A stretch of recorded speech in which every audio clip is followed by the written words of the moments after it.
Today is episode number 70, September 13th, 2020. This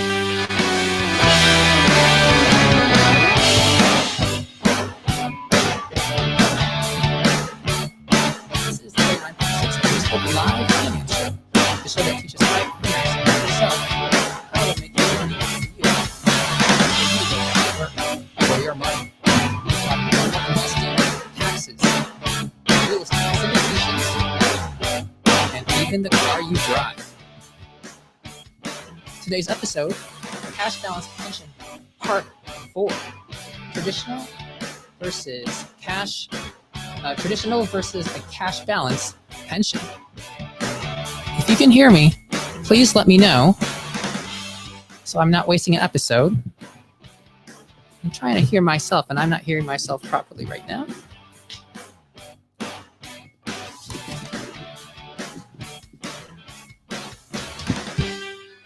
All right, I'll use my earbuds.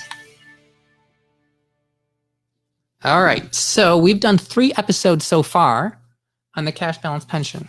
We're going to continue today on number 4. What is a cash balance pension versus a traditional pension? Now, a lot of people get afraid when they hear the term pension because pensions are in a lot of trouble. Okay, so there's like a federal pension, basically the Social Security program in the United States of America. Okay, then there are state and there are city pensions. For example, Illinois' pension is in a lot of trouble, from what I understand. And a lot of pension programs are, because a pension is what we call a defined benefit plan, as opposed to a defined contribution plan. The defined contribution plan is a 401k, 403b, where you invest your money and you choose, where it's investing, and you have a certain dollar amount that gets invested. And whatever the dollar amount that account is worth when you are planning to roll it out or sell it off, that is what it is. Okay, your contribution is defined. With a pension, the benefit is defined. So you work X number of years, you get X benefit. Okay, so Social Security is basically like that. They take a percentage of your income at 6.2% up to $137,000, and they have 2 different bend points based on how many credits you get. You have to put in like 40 quarters, so it's 10 years, a paycheck at least once every 3 months per year, so 40 individual contributions basically to Social Security to get, just to be able to potentially get Social Security benefits down the road, at least the best I understand it.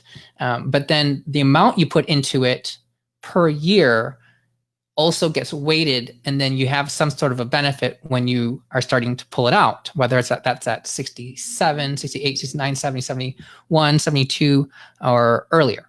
Okay. And the later you take it out, the more it's worth. You get like an extra like 7 or 8% per year that you wait. Now, that is defined benefit because you yourself do not invest the money and get what your investments get. You just get the benefit, and it is up to the person running that pension to be able to pay out.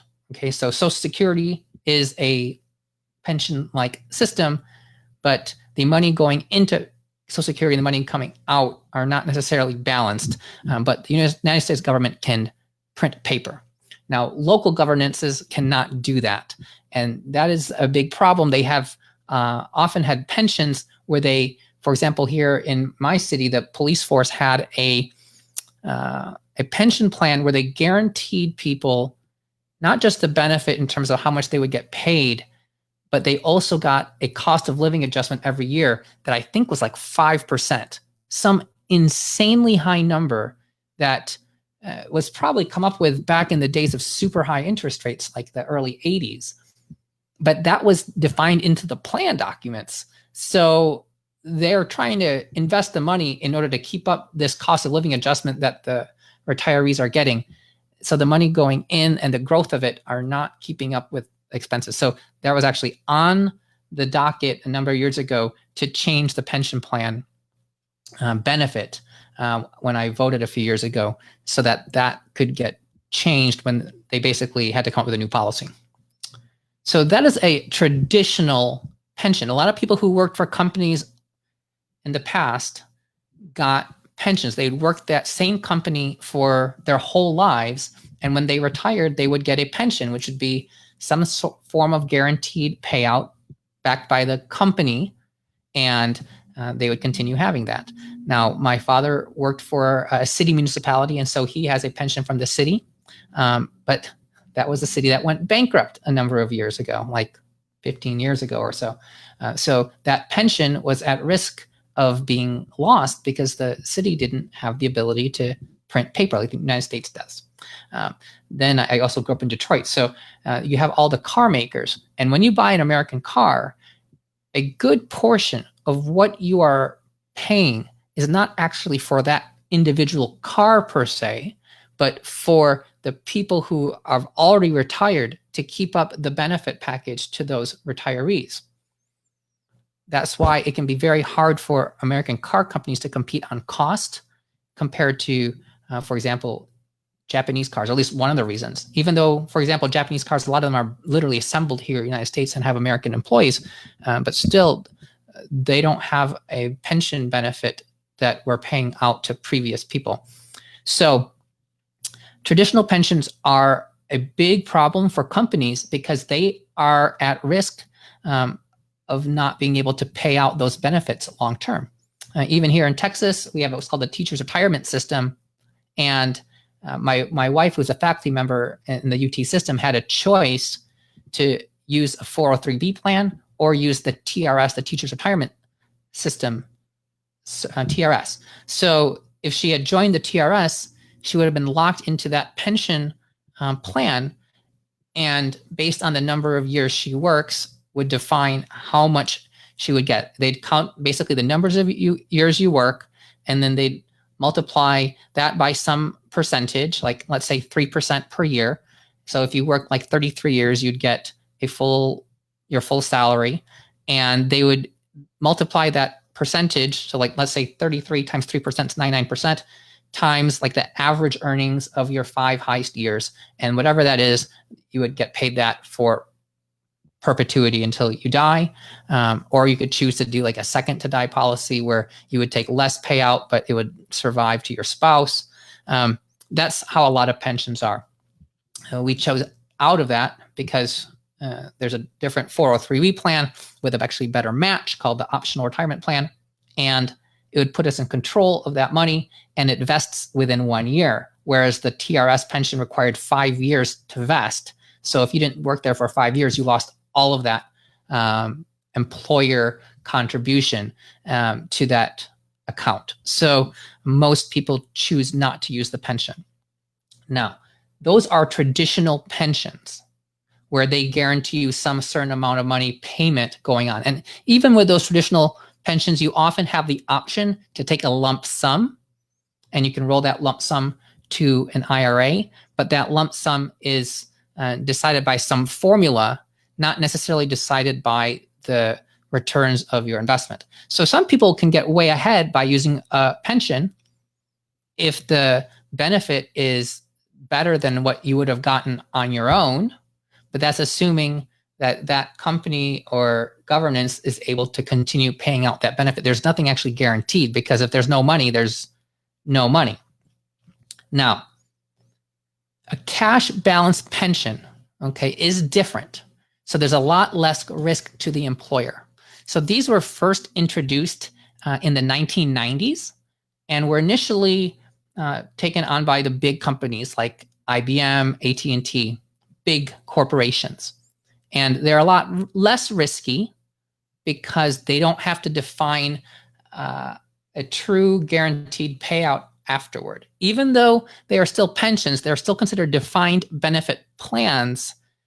It becomes a lot looser what that benefit is because there's a cash balance associated with the account. Now, this was very unclear what all the guidelines were for this in the early 90s because they were new. But then in 2006, there was what's called the Pension Protection Act.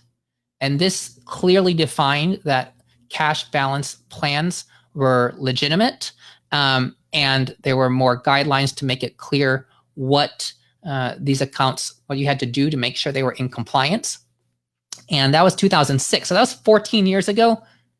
But this was still something that mostly bigger companies did because they had all of the people to make sure it was done correctly.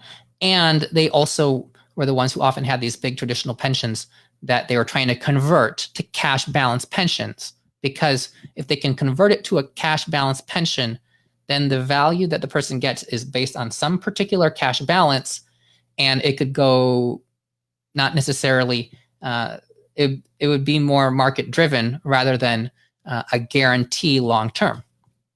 Now, in 2010, this became a lot more open when they started to do what's called market-based returns. Okay, so we're going to go back to the definition of cash balance. So any individual person is going to have an account balance. So I'm going to share this screen if it wants to participate and cooperate here. Okay, so let me pull it up. Show in stream. Okay, I'm going to try to make that bigger for you. Okay. All right. So, for example, let's pretend in this year you open up a cash balance plan for 2020. If you get one open for 2020, you just need to have the documents all taken care of by the end of the year. You can actually fund this after the year, like by March 15th. At least that's what it was for us. It might be April 15th if it's a solo pension, I think. I don't know, but it's not, doesn't all have to be funded by this year. It has to be created. It's kind of like a 401k. You need to have at least the documents in order to put a big an employer contribution. Cash balance plans are pensions. They are not contributions that are deferrals from the income of the employee or the person involved. They are from the employer. Okay. So in this example, let's say you get a plan open for 2020 and you fill it up with $1 million. Okay. And this is a not huge plan, but you have like a 10-person group and you have $100,000 going in per person. Okay. So I have person A getting $100,000. Now, in 2021, let's pretend that there's a return of 3%. Okay. So that's $30,000 of the original million, but then there's another million added on top of it. So now the pool is worth $2,030,000. Now, remember, each person has a section of this pooled fund that's worth 10% of the pool. So now it's $203,000 that they get credited with that 3% from the prior year. And then it gets more complicated because the money is going in throughout the year, but at the end of each year, there's an amount that your balance is credited. I'm going to cover that in a separate episode. But let's pretend in 2022, there's actually a loss of 2%. And then you invest the million. So now it's actually worth slightly less than 3 million, which is what it would have been worth if you just invested it all in cash. So we have now not preserved capital and the pension is underfunded. So that person's pseudo balance is $299,000, which is less than $300,000. But the cash balance that is quoted to that person has to be $300,000 because it can't really be less than what was contributed. Okay, so like if that person were to leave the pension that year, at the end of that year, that person would have to have $300,000. So the employer would have to find $1,000 extra to basically keep that person whole. So that could potentially be withheld from the person's paycheck and then provided through the pension plan. And that's how ideally it would be if you had shareholders. It would be withheld from their other bonus or whatever. Okay, so then let's pretend you have a 5% return, 3% return, 2% return, 6% return. So then over the whole period, this ends up getting up to $7.8 million. The person's up to $775,000. It was only underwater for a short amount of time in 2022, just slightly, and then it came back above water. Because this is a cash balance pension, when you leave and roll out your money, you have a very clear balance of your account that is credited to the account at the end of each year. So if you leave at the end of the year, you roll that out, and that's how much money gets put into your IRA or 401k, wherever you put it to, that amount of dollars. Okay, so it takes a lot more risk off of the employer because they don't have to guarantee you're going to get this payout of like, your whole annual average salary for the rest of your life for many, many years to come. Technically, it is still a defined benefit plan, so it still has to look like a pension. So there are certain things you have to do to make it comply with the rules. For example, you have to keep the plan open for a number of years. When you're choosing your contribution amounts, you have to keep that same amount for a plan for 3 years is usually pretty typical. That's how our plan does it. And I know a lot of other plans do it where you make your election for a 3-year period of time. So for example, if you started the plan in 2020, it's a new plan, so they might let you do less the first year, but then from 2021, 22, 23, you would choose a certain amount each year and it'd be the same amount. Because if you vary it each year, then it looks like a 401k where you're choosing how much you're contributing, and that's not the purpose. You have to make it look like something more similar to a pension with relatively like flat contribution amounts per year or a flat percentage amount per year, but it has to be something that's not changing from year to year. And you can take hardship, file for like hardship, so you don't have to necessarily contribute in a particular year, but you have to have this all documented in the with the plan to keep it within IRS compliance. So you do this for a number of years. This plan, for example, is open for 7 years. So it looks like the plan is been going on. And actually, if you're a small group and you've had it open for 7 years, a lot of groups will actually shut down their plan at the end of the 7th year. When you terminate the plan, you close it down and all of the money has to come out. And you can roll that money into the 401k for that person at the company, or they can roll it to an IRA, or they could take a disbursement potentially and pay tax on all of it. That would not be ideal. And then you can potentially start a new plan for the following year so that you don't miss a year. So you'd have to have some sort of permanence.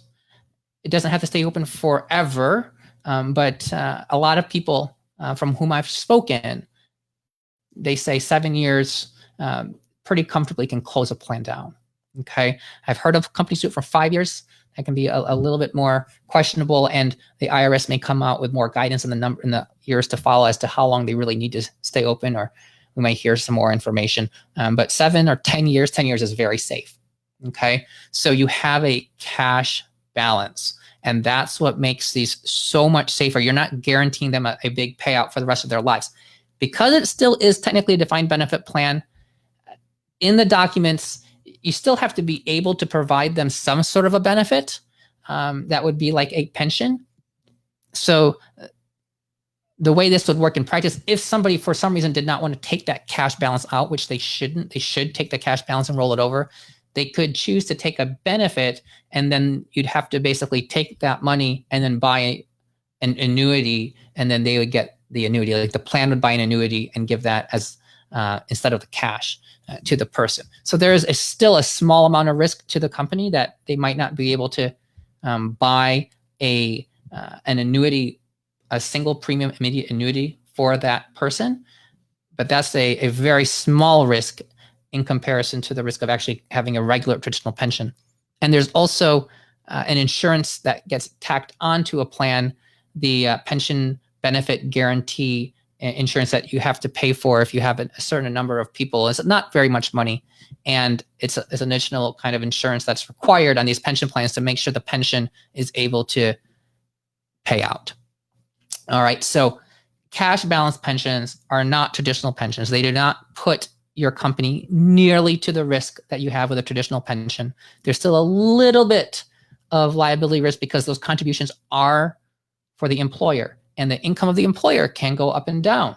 2020, a lot of companies lost a lot of money in comparison to previous years. And so 2020, they might not be able to make those cash balance contributions. I know in a lot of hospitals, people have lost their retirement benefits on the employer side from this year because income has gone down to the business, and instead of cutting down their pay, they cut down their retirement because they need their pay to survive, and the retirement is more optional. To me, I'd rather have everything going to my retirement and give me a lower paycheck. But that's like a very small percentage of the country who can live without their paycheck. So that's the big difference. And this is a huge difference. Now I'm going to get to fixed rate crediting and market-based crediting, which is the amount you get added to your account each year in a subsequent episode. But this is very, very important preamble to that. So that's it for today for episode number 70. Thank you to all who have joined the Facebook group. We are actually up over 500 members today. I think we're up to around 515 or so, which is pretty exciting. And hopefully we'll continue growing onwards to 1,000. Thanks so much. Until tomorrow. Oh yeah, again, my disclaimer, none of this is true financial or legal advice to you. This is simply my own views, opinions, and for my own entertainment, and hopefully yours. Please consult a financial professional, legal professional, any professional certified to help you make your decisions yourself. All right, have a great day.